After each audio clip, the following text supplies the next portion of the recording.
iOS 14 is here. Well, kind of here, I suppose. This is a really early look at features and everything that Apple want to bring to the table when they finally release the Gold Master iOS 14 in September. And this video is pretty much letting you know whether you should download iOS 14 now and have a play with it before most people get their hands on it. First of all, for a developer's beta, this is really stable. I remember last year's iOS 13 first developer beta, which was ridiculously unstable, and so far not been a huge amount of problems with this dev beta on my main iPhone 11 Pro Max. If you want to download this developer's beta of iOS 14, then go ahead, but if you're going to do it, just make sure you back up your phone first.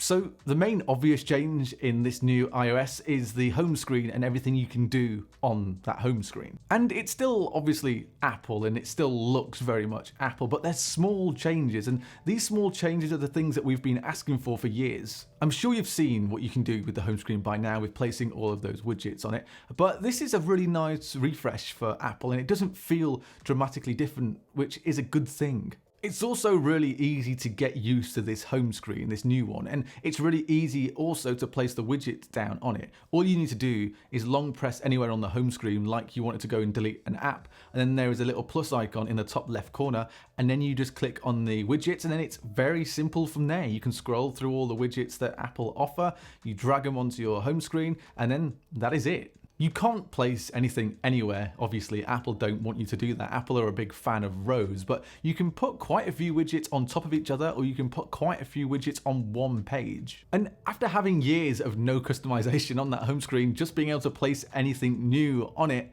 is nice. These widgets at the moment are all just Apple apps, so the only things you can do, and because this is a developer's beta 1, that was pretty obvious. But as we go further down the line and more of these betas, and finally iOS 14 gets released to the public, hopefully that third-party apps like Instagram and Twitter can take advantage of using these widgets and make them even more useful. Each widget that you can use at the moment though has different size options, and some of them have up to 3. So you can have what I'm going to call the strip one, which takes up an entire row of apps. You then have the smaller little square ones when you can put a couple of these on your home screen.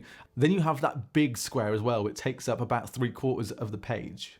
And probably one of the best things that comes out of having these new widgets is something called Smart Stacks. And if you haven't heard what it is already, is that you can put 1 or 2 or 3 widgets on top of each other and then just scroll through them. And then iOS decides, depending on location and time, what is more important for you to see and can change your widget based on that.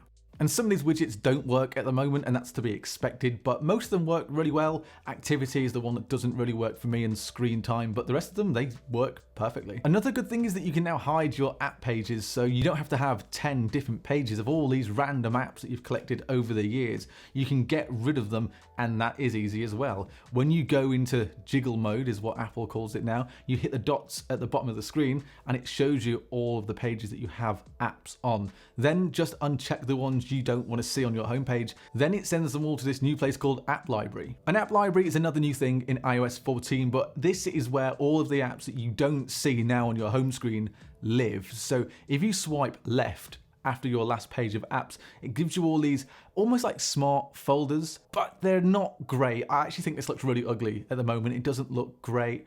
Apple categorizes all your apps into their own version of like smart folders, and it doesn't put everything in the right place, so it can become a bit difficult to find what you want. Also, new apps you can now decide to not appear on the home screen at all, and they can go straight to your app library, so it just doesn't clutter up what you've decided to do on your home screen.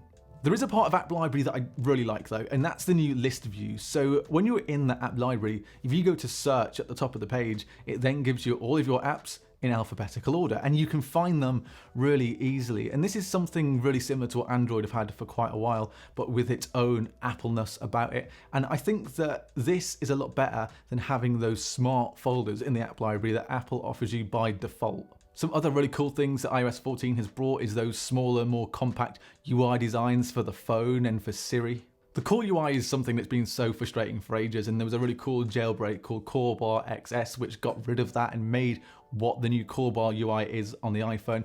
And now you can carry on doing what you want to do when you get a call. It just doesn't take up the whole screen. And if you don't want to reject the call, all you have to do is swipe up and it will just ring out and that person won't know that you've ignored them. Siri has kind of done the same thing now, so when you're talking to Siri, it comes up with that small Siri circle at the bottom and it gives you search results at the top of the screen, so it doesn't take up the entire screen again.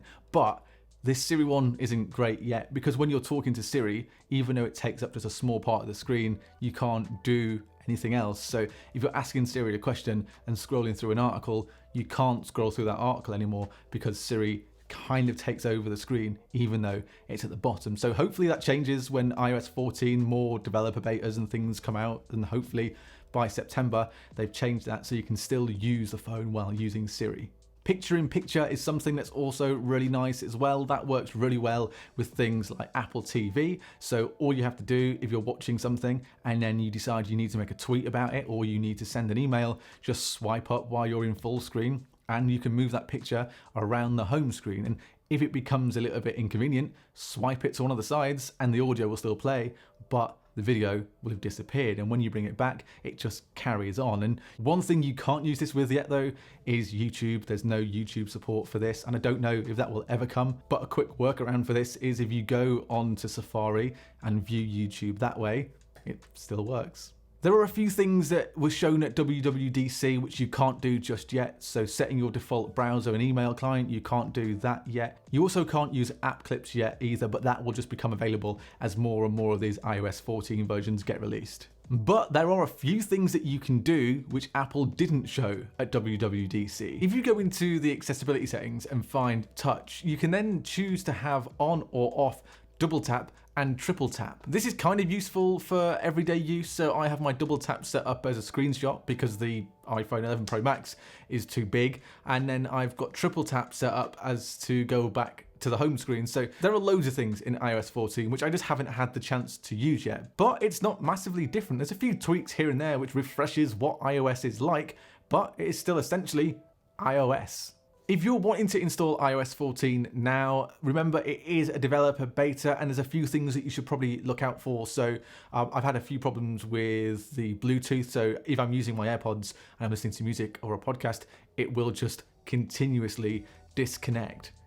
There are problems a little bit with the battery as well, where the battery on this is nowhere near as good as it is on iOS 13. It just drains it pretty quickly. And then also I've had a couple of resprings as well, and you expect it going into getting a developer's beta, but if you're going to put this on your main phone like I have, just be aware that this is not stable yet. But as for iOS 14, it's a nice change. These widgets coming in are really nice. The smaller Call and Siri UIs make it feel fresh. And the good thing about this is if you don't want to use any of those widgets on your home screen or anything like that, you're not forced to. You can just keep iOS the same as iOS has always been. If you like this video, then subscribe to the channel, give it a like as well, and until next time, see you later.